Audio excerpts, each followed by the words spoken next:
Today I got a series of texts from an old employee of mine. Her name is Paula.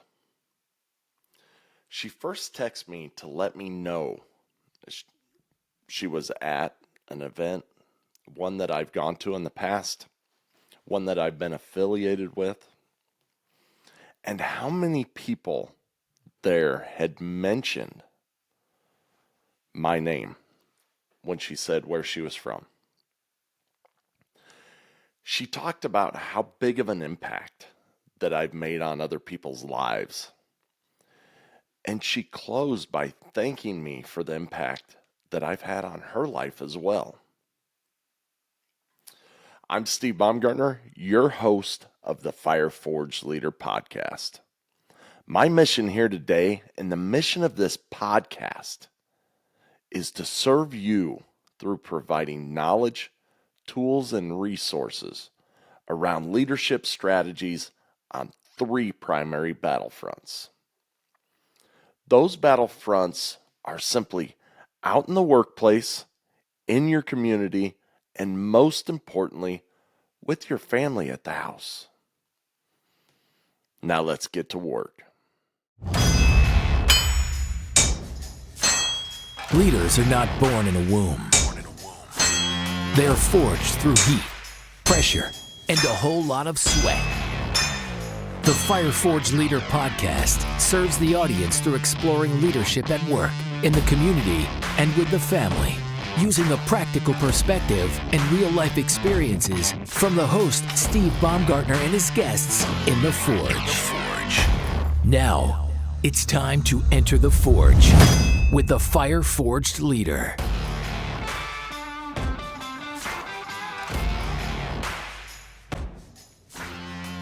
Hello and welcome to another episode of the Fire Forged Leader podcast.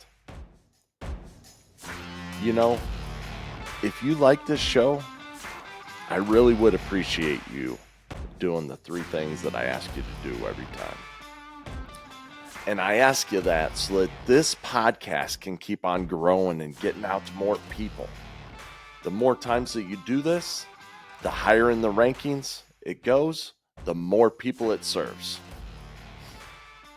So those three things are: make sure to give this show a rating, 5-star if you really like it. And while you're there, I'd like you to write a review to let other people know why you listen to the show. And last, but certainly not least, smash that subscribe button so you don't miss out on a single episode. Finally, before we get into it today, I wanted to do a little bit of follow-up with you. What kind of leader would I be if I didn't do a follow-up? And I'm going to ask you today, did you have a chance to go and check out my friends at Black Rifle Company? Remember, these aren't the coffee guys.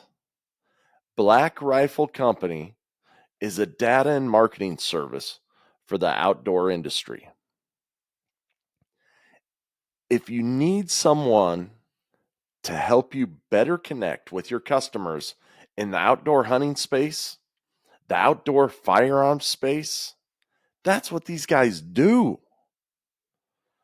They are experts in the field, and their passion leads companies to 10 times growth.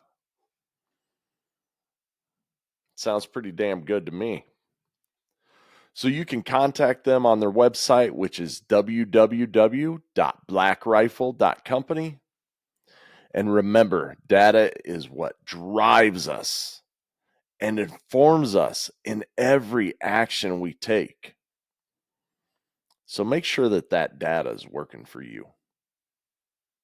Once again, that's www.blackrifle.company. All right, so let's get into it. There is a powerful idea that was spoken by Maya Angelou. It was spoken many times before it came out of her mouth, and it's been spoken many times since. No matter who said it first or last, though, it's very powerful. And I've been doing a lot of reflection on it lately. So here's how it goes. People will never forget what you said. They will never, excuse me, rewind.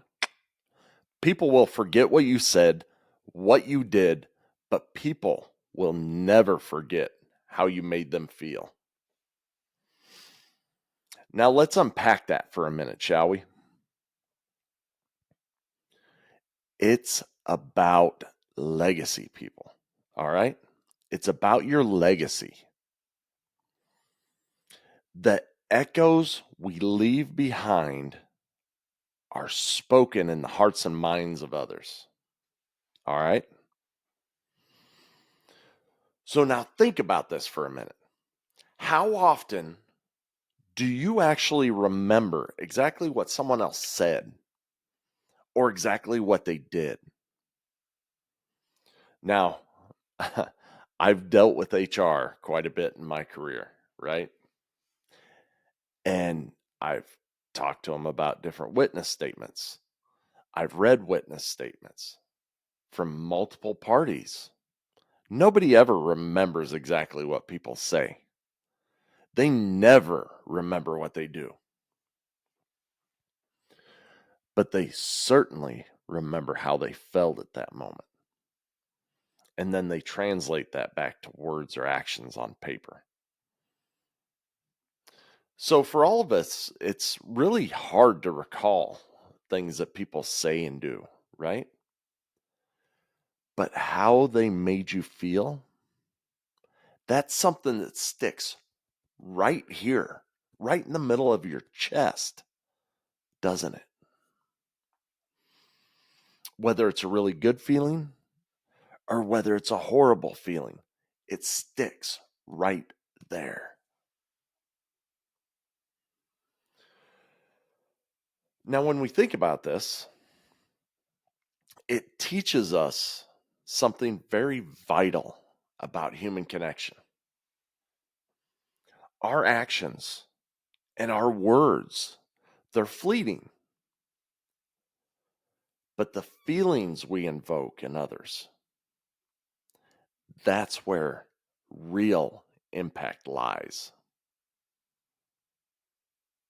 It's why a simple act of kindness, empathy, or being a mentor to someone else can be remembered for a lifetime. It's why these simple moments can alter someone else's day or even their path. And sometimes we don't even realize them.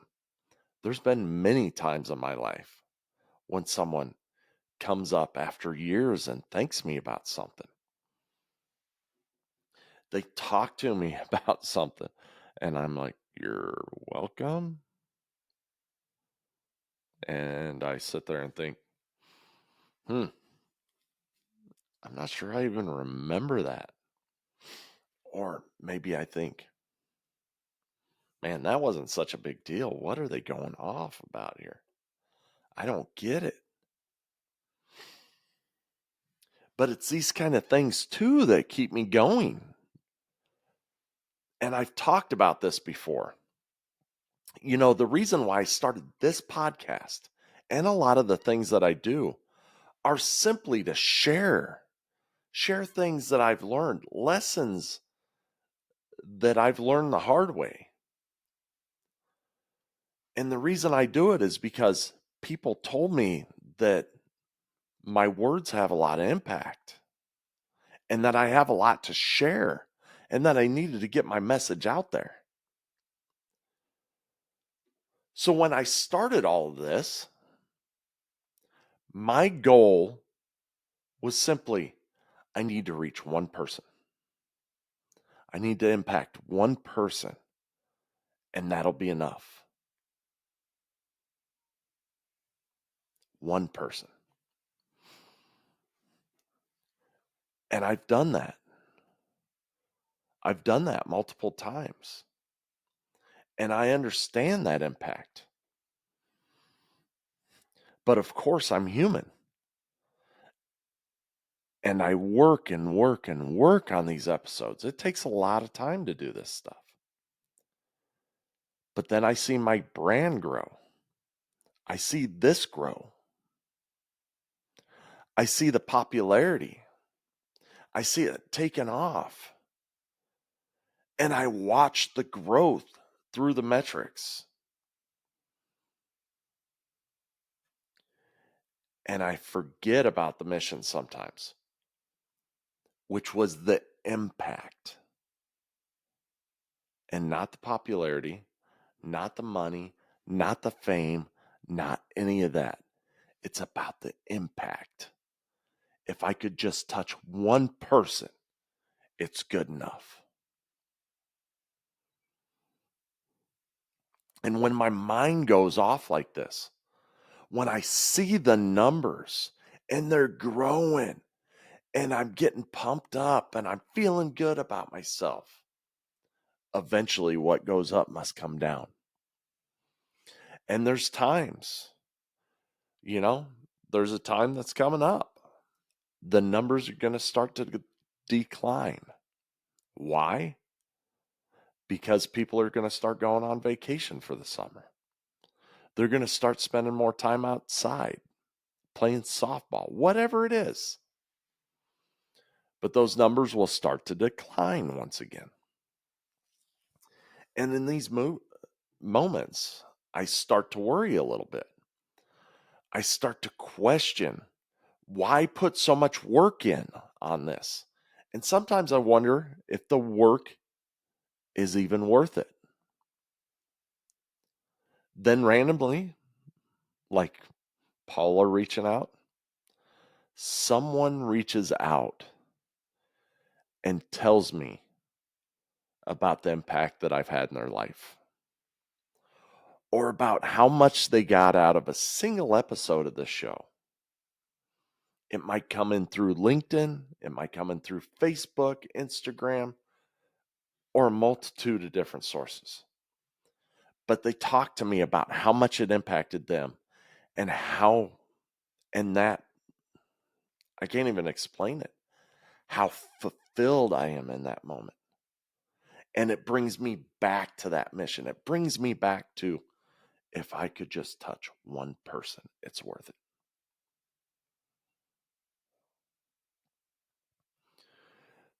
And that almost sounds self-serving in of itself, but it's not.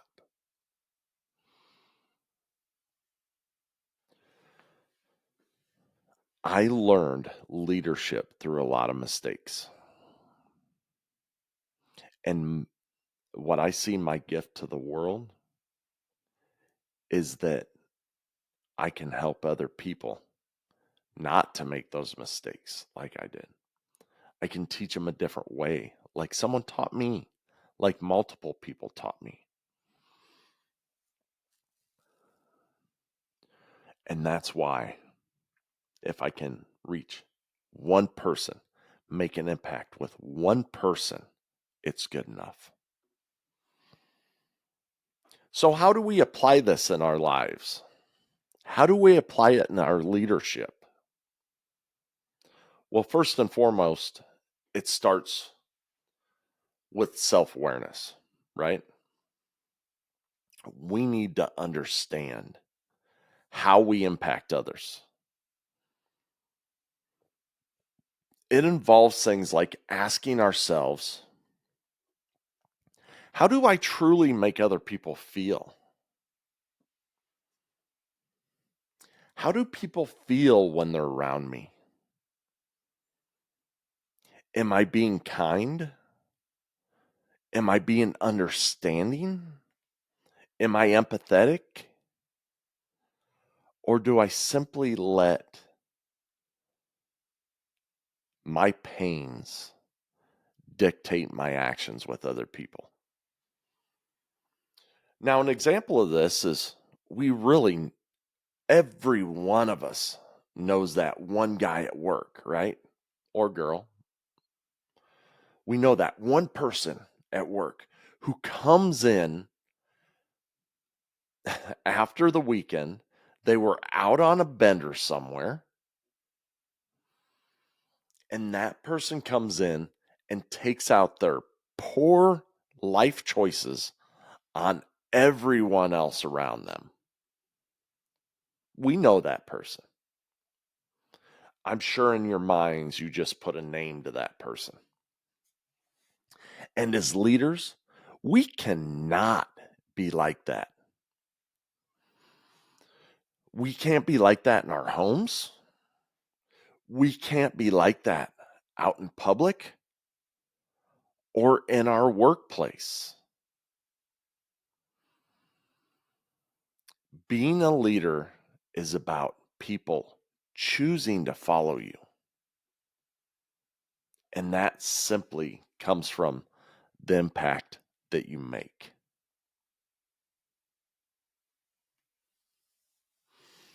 Sometimes we find ourselves making judgments on people, right?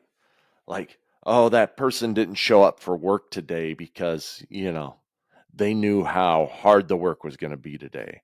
Or they insert the blank with whatever judgment just ran through your head. You know you're making them. I make them still today, and I have to fight them off.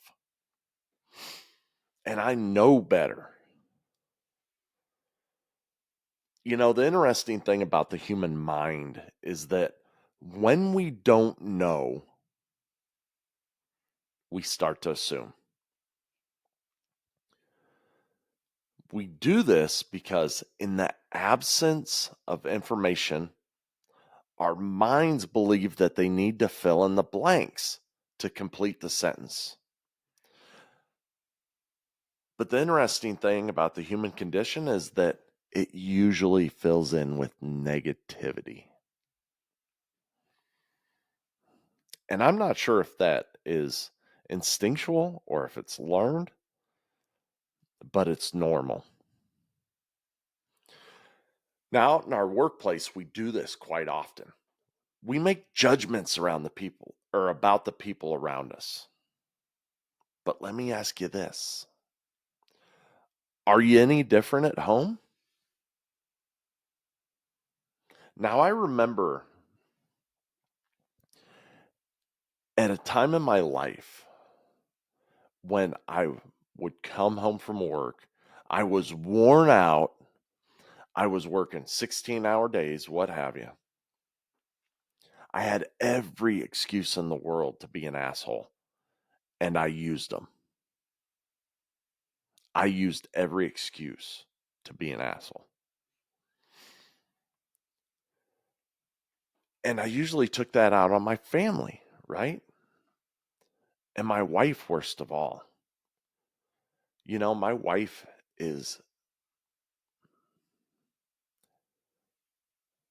she's a very giving person. She is continuously serving her family. And back in this time, instead of saying something like, you know what, honey, this was a wonderful dinner. I'm sorry that I wasn't home in time to eat with the family, right? I would do something else, right? Because I didn't feel good about me. Because I used every excuse in the book to be an asshole. What I would do instead is come home and see the one thing she didn't get done. And that's what I would ask about. Why didn't you get this done? I've told you guys before, I was not a good husband.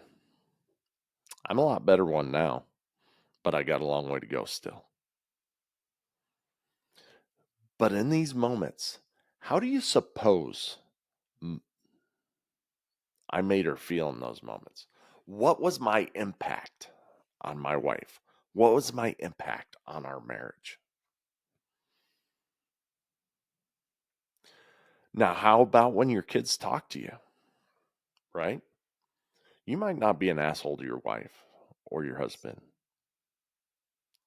But what about when your kids try and talk to you? What about when they want to play with you? But you're too busy watching a movie or scrolling on your hamster wheel phone. How does that make them feel? How are you creating your legacy? What kind of impact are you making on your kids? And I'm going to let that one sink in for a second because that one's probably even more common than how you treat your spouse.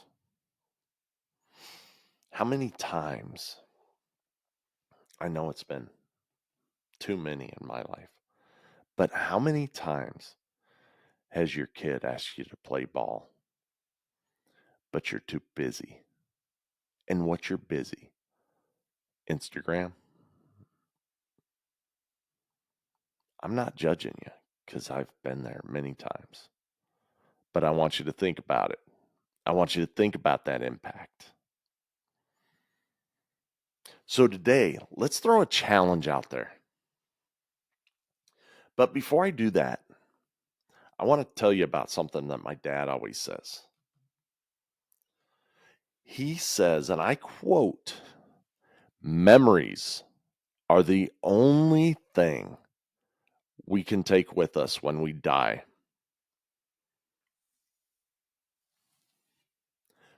Let me say that again.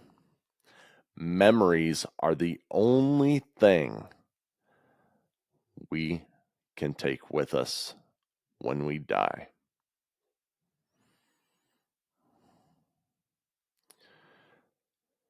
So, with that knowledge bomb dropped on us, with that knowledge just eating us up right now, why don't we go out there and create some kick ass memories for the people around us? I want you to go and I want you to compliment your spouse for everything that he or she did today. But with that, I don't want you to give them a single critique. I also want you to go and tell them what you love about them.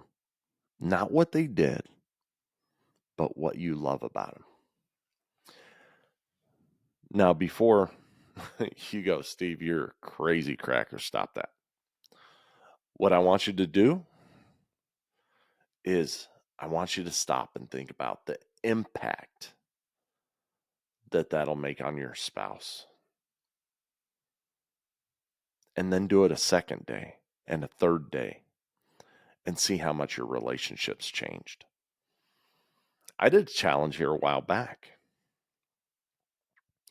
and it was simply for 30 days, and my wife joined me on this, spouse. For 30 days, we had to tell each other what the other person's most endearing quality was that day. And I tell you what, there's some days when it's damn hard to find an endearing quality. You know, there's some days when you just fight, right? And it's hard to see the good in them. So we have to look for it and we have to acknowledge it.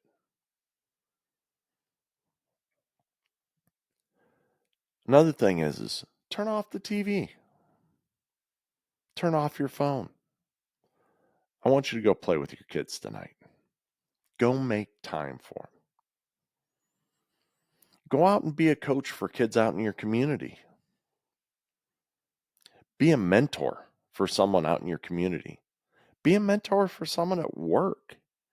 You have knowledge that other people don't have in some way, shape, or form. Go out there and share it. Be genuine with it. At work, go show gratitude to your employees and your coworkers. Your employees and coworkers, these are really the people that make you successful every day.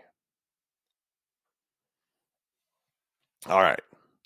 I'd love to hear your thoughts, and I'd love to hear your follow-up stories about this topic. I want to hear about these experiences that you've just created, about the impact that you've had on someone else's life. And if you have stories like I have with previous employees reaching back out to you, or other people from conferences, or, whatever, I'd love to hear those too. But I really want to hear the stories about impact. So you can hit me up on all the social media. You can send me an email on my website, whatever you want or need to do. But share those stories.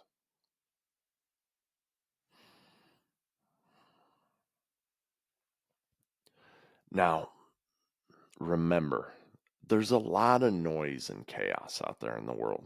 There's a ton of noise and chaos. But we got to cut through all that noise and chaos. How we make others feel is perhaps the most enduring part of our legacy. It's the most important, but also the most overlooked. All right, so that's it for today's episode. Thank you for joining me on this journey today. I hope that this topic inspires you. I hope that it creates some positive, some lasting impacts, and affects all of your interactions going forward. Now, until we get together next time, go out there and continue to make an impact, one interaction at a time. Leaders, you have come here once again to listen to this message, but listening is not good enough. What are you going to apply today, this week, this month, and this year? How are you going to apply this challenge that I just set for you? And remember, when you become a better leader, you become a better spouse, a better parent, a better coworker, and ultimately the person that other people want to follow. You have just experienced the heat and pressure of the forge. Remember, words without action are meaningless. Now, after the heat of the forge, shape your thoughts, quench your brain, then put your new tools to use, adding to your leadership. Tune in next week for more lessons from the forge.